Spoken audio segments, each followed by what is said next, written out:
গাজীপুরের শ্রীপুরে পৈতৃক সম্পত্তি নিয়ে দুপক্ষের মধ্যে দ্বন্দ্ব, অতঃপর দুপক্ষের পাল্টাপাল্টি অভিযোগ। সরজমিনে গিয়ে দেখা যায় আদালতের রায়কৃত পৈতৃক সম্পত্তির জমির মালিক আব্দুল বারেক। মামলা রায় পাইছে, এই জমিতে আমরা যাইতে পারতেছি না। জমির বেড়া দিলে তারা ভাঙ্গা আসছে, তাদের কঠিন শাস্তির দাবি করছে।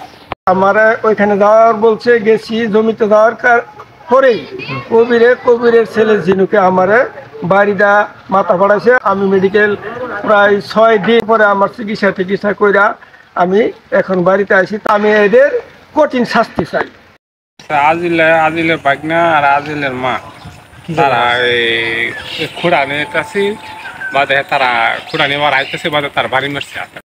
আমার নাম আব্দুল বারেক, আমার নাম হচ্ছে ইসামত। আমরা এই জমিটা ওয়ালটন চেস্ট ফ্রিজারের হাই ডেন্সিটি ইনসুলেশন বিদ্যুৎ বিভ্রাটেও খাবারকে ঠান্ডা রাখে 160 ঘন্টা পর্যন্ত।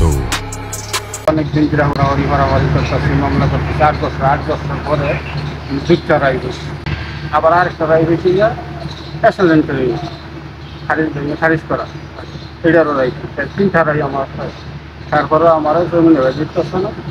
এই জমি নিয়ে অনেক সালিসি দরবার হয়েছে, তারপর কথা মানছে না, মান্য করে মামলা দিয়েছে। মামলাতে আমি দিকে হয়েছি। এখন এই জমিনে আমি যাই পারি, জমি গেলেই তারা দাও লাঠি লইয়া আমার আনিছিল সাইনবোর্ড পিছিয়ে গা কোন সময় দুর্ঘটনা হালাইছে, তখন আনি যে রাস্তায় বলতে গেলে বাহাসি করে।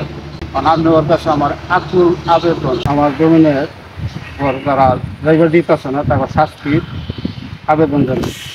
7 মাস যাবৎ আমরা জমিতে যাইতে পারতেছি না। আমরা সাইনবোর্ড লাগাইলে তারা এসে ভেঙে ফেলে নয়তো নিয়ে যায়। আমাদের জমিতে ঢুকতে দিতেছে না। তরফ থেকে 2টি রায় হয়েছে। একটা হয়েছিল 2021 সালে, 2024 সালে, এবং খাজনা খারিজও করা।